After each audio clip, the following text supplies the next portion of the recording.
Well, novelty theory is something I've been working on since the early 70s, inspired by psychedelic plant experiences in the Amazon, to attempt to look at time and really deconstruct it and attempt to understand what it is.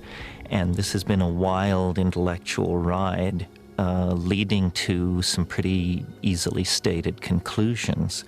One is that novelty, which is my term for complexity or advanced organization, novelty increases as we approach the present moment. The universe you and I are living in is a far more novel and complicated place than the early universe was. Well, some people would say, well, that's just a consequence of the unfolding of developmental processes.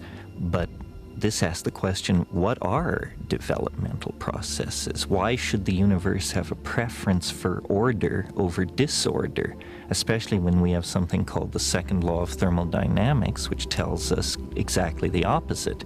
Physicists believe the universe is running down ultimately into a state of disorder. But what I see is everywhere the emergence of more and more complex forms, languages, organisms, technologies, always building on the previously achieved levels of complexity. So that was one of my insights. Coming out of that insight was the further understanding that this process of complexification through time is not proceeding at a steady rate. It actually follows a kind of asymptotic curve. In other words, it's happening faster and faster. And this was a revelation to me because it allowed me philosophically to contextualize the human world and to understand that human technologies, languages, migrations, art movements, ideologies are not something different from nature. They're the same download of process that we see in the movement of continents, the evolution of new species of animals, except that these human novel, emergent situations are happening much more quickly. So I see the cosmos, if you will, as a kind of novelty-producing engine, a kind of machine which produces complexity in all realms, physical, chemical, social, whatever, and then uses that achieved level of complexity as the platform for further complexity.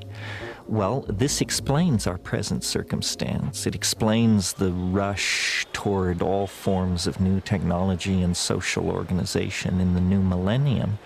But you don't have to be a rocket scientist to understand that if the universe is complexifying faster and faster, a epoch, a time will come when this rate of complexification is occurring so rapidly that it will become itself the overwhelming phenomena in the world of three-dimensional space and time. And I call this the omega point, or the transcendental object at the end of history. And I believe it is not that far off, that with the emergence of global internet, a human population of several billions, an electronic noosphere, that we are now within the shadow of this transcendental object at the end of time. Our religions sense it. That's what gives them their apocalyptic intuitions. And I think the ordinary man and woman in the street sense a kind of built-in acceleration to time itself. Well, rather than dismissing that or treating it as a psychological perception or something unique to our society, I took it as a basic perception about physics, and have built elaborate mathematically defined theories around this idea, and then have found, to my astonishment, incredible congruences with other work. I'm thinking of the Mayan calendar and its curious countdown-like quality toward an extremely unique event that the Maya felt would occur in the same time frame that my own equations predicted, even though at the time I was unaware of the Maya. So what we have here is a new model of time based on a very real intuition that I think most people share, which is that time is speeding up, that human beings are part of that process, and that the culmination of that process is now within the ven of historical time. In other words, I believe it will happen in 2012, in December, coincident with the same events that the Maya placed at the end of their calendar. Even if I'm wrong, even if it's 100 years or 500 years later, these are still spans of time that, when compared to the life of the planet, are fractions of a percentage. So whether you believe, as I do, that we can know the precise moment of this transformation of the world of time, or whether you believe it is simply coming soon and fast, really doesn't make that much difference. We are all gathered here at the end game of developmental processes on this planet. We are about to become unrecognizable to ourselves as a species. Our technologies, our religions, our science has pushed us toward this for thousands of years without us awakening to what the denouement would be. Now we stand close enough to it that I think all but the most lumpen among us must feel the tug of the transcendental and the transformative. I am very perplexed when you say that time is speeding up. As far as I can tell, such things as crystal oscillators, things which keep time, clocks, the relationship of the Earth turning to the calendar, the full moon, all of the things which are symptoms of our passage through time, don't seem to be throwing themselves out of kilter. So what do you really mean about time speeding up? Well, let me answer in the form of a question. Which lasts longer, 1,000,000 years in which nothing happens, or 10 seconds with 50,000 events crammed into it? In other words, really time is only experienced by the events which occur within it. And I maintain that the early universe had very little going on, and consequently, time moved very, very slowly. The character of time as we approach the present is that there are more and more physical domains and energetic domains in which change can occur. For example, the early universe was a pure plasma, a pure swarm of unassociated electrons. You didn't even have atomic systems, let alone chemistry, molecular chemistry, life, complex speciated life, and dynamically balanced planetary ecosystems. Each one of those more complex phenomena crystallized out, or emerged, if you will, from the previous systems that had come into existence. So when I say time is speeding up, what I mean really is that more and more is happening. More and more is happening. And if you ask the question, well, what would be the ultimate state of connectivity or of happening? It's when all points are connected to all other points. Somehow this concept of connectivity is intimately linked to the concept of complexity. And so really what I'm saying is that the universe is getting its act together. It's connecting the dots. It's bringing everything into co-relationship with everything else. And somehow it does this through the production of consciousness. consciousness is this integrative function in biology which takes data, which may appear profoundly unrelated, and in fact brings it into some kind of a congruent relationship. We say an organism coordinates a point of view. Well, in a way, what's happening over time is that the universe is coordinating a point of view. And as it does this, it becomes somehow more aware, more self-conscious, more being-like and less thing-like. And as I said, this process is not proceeding at a steady pace. It's proceeding faster and faster. More connectivity occurs now in a calendar year than occurred in 1,000,000 years, 1,000,000,000 years ago.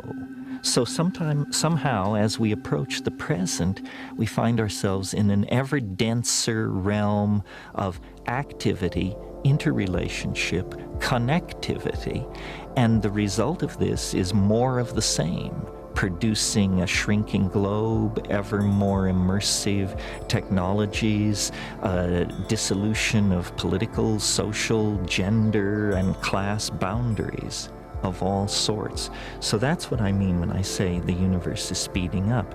You know, before the advent of man, of human beings, the fastest changes on this planet of any consequence were genetic changes in the genomes of plants and animals. Well, biologists know that for a fruit fly to add a spur to its leg, for a bird to change its plumage, you need hundreds of thousands, sometimes millions of years of evolutionary time. With the advent of human beings using spoken language, a new kind of possibility was born.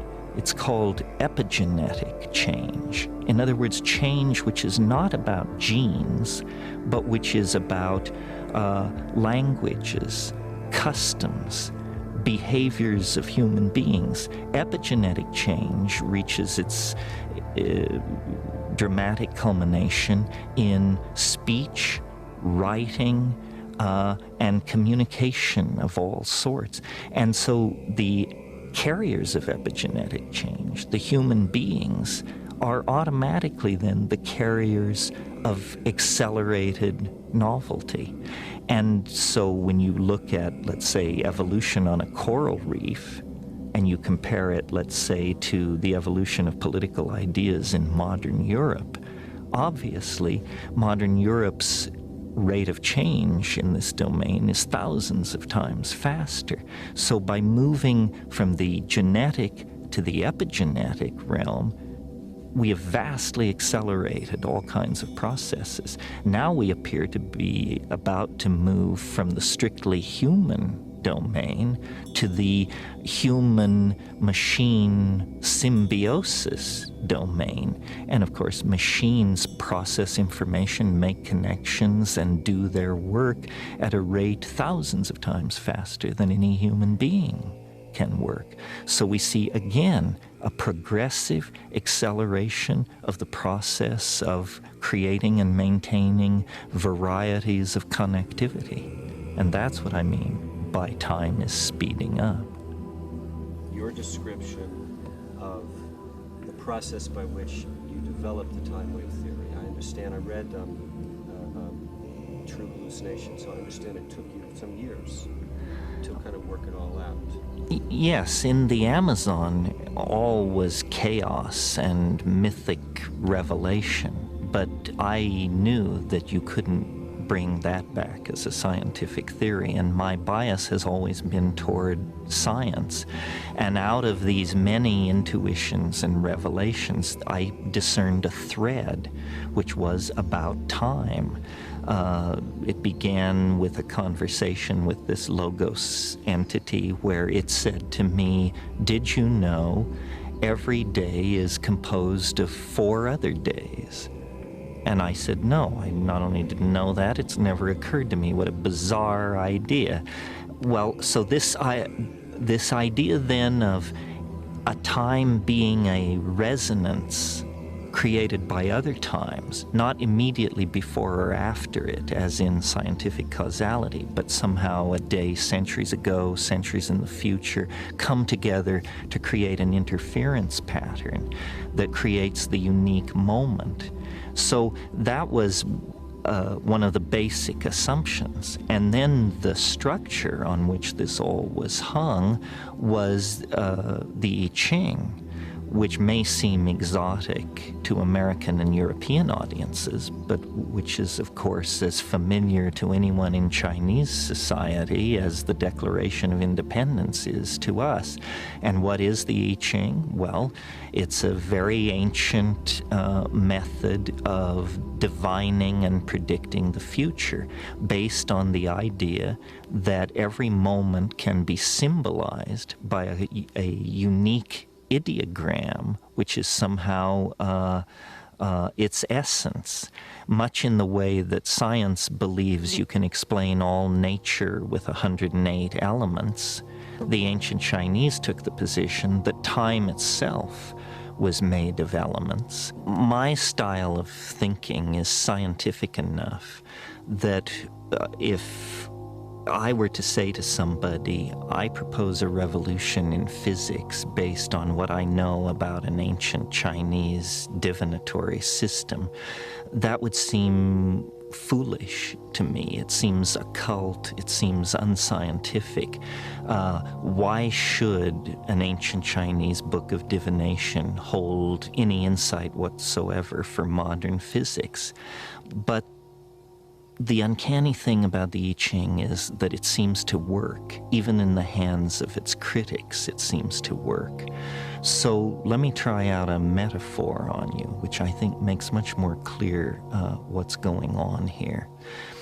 Visualize for a moment sand dunes, and notice when you look at these sand dunes in your mind that they look like wind. Sand dunes look like wind in some sense. Well, then analyze the situation. What is wind? Wind is a pressure variant phenomena that fluctuates over time. In a way, the sand grains moved about by the wind are like a lower dimensional slice of the wind itself. And from photographic analysis of dunes, you can calculate the speed and duration of the wind that made them. So the dune is a lower dimensional slice of time, of the wind ebbing and flowing that made it. Well, now let's change the metaphor a little bit. Instead of grains of sand, let's think of genes. Instead of a windstorm, let's think of 1 billion years of evolution. It moves the genes around in a pattern which is a lower dimensional slice of the force which created the situation. In other words, on every living organism, there is the imprint of the higher dimensional force which made it.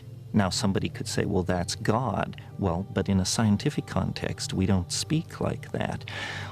But whatever it is that made blind matter into whales, squirrels, and human beings, it left its calling card inside each human being, each squirrel, each whale.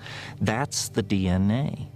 Well, the DNA codons are based on a system of 64. Exactly like the I Ching.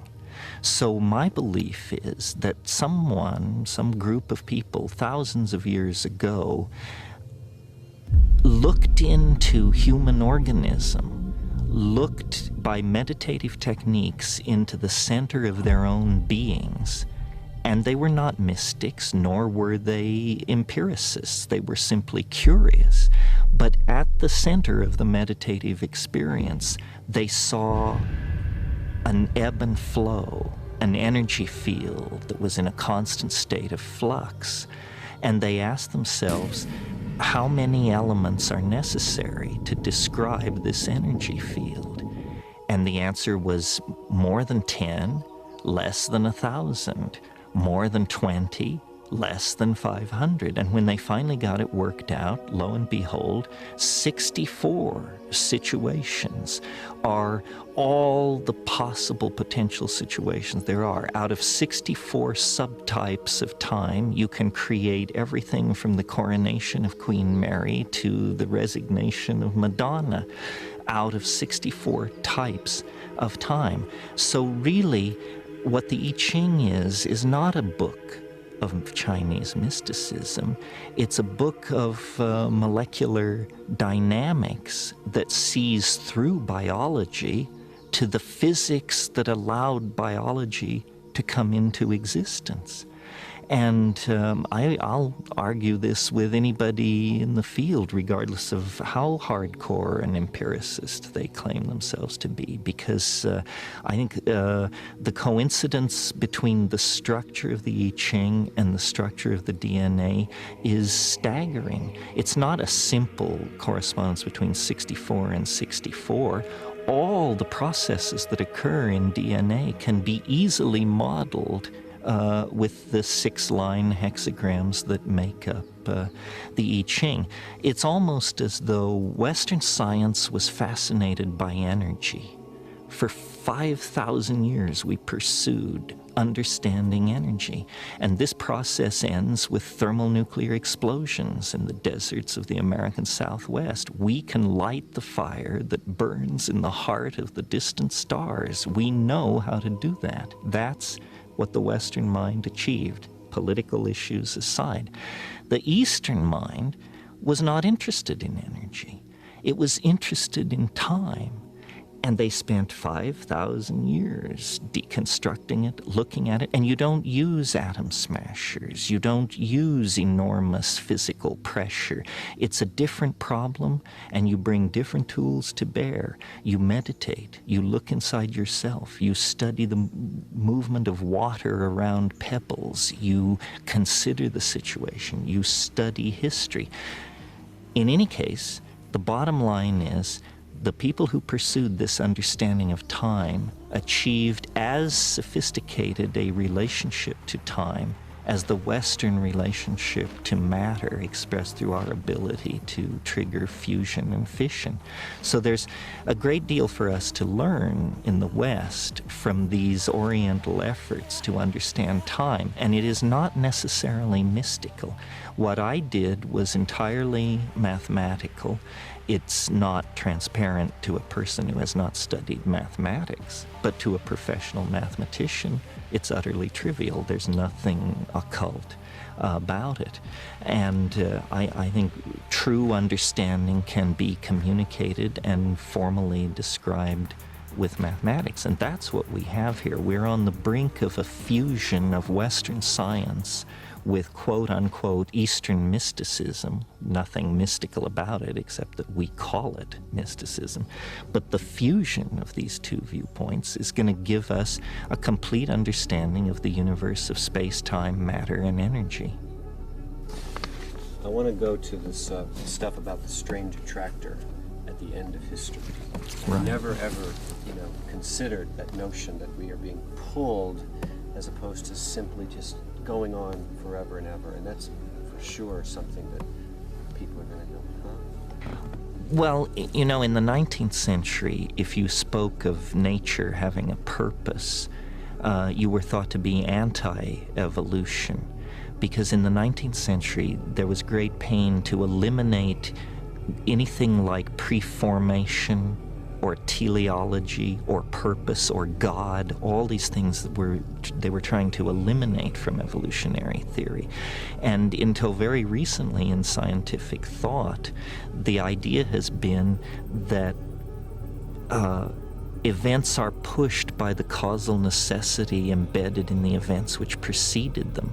In other words, if you ask the question, what is the most important event in terms of, or moment in terms of shaping this moment, the answer would be the moment just before this moment, because it hands on the energy, the space, the time.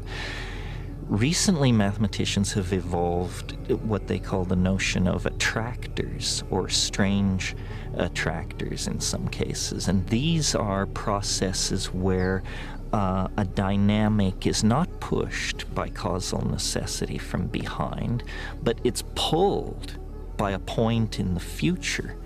You could almost say, for example, if you release a ball bearing up near the rim of a bowl, that its attractor is the bottom of the bowl. And the ball bearing will roll down to the bottom, then halfway up the side, then up the side in shorter and shorter cycles until it finally comes to rest in the exact bottom of the bowl.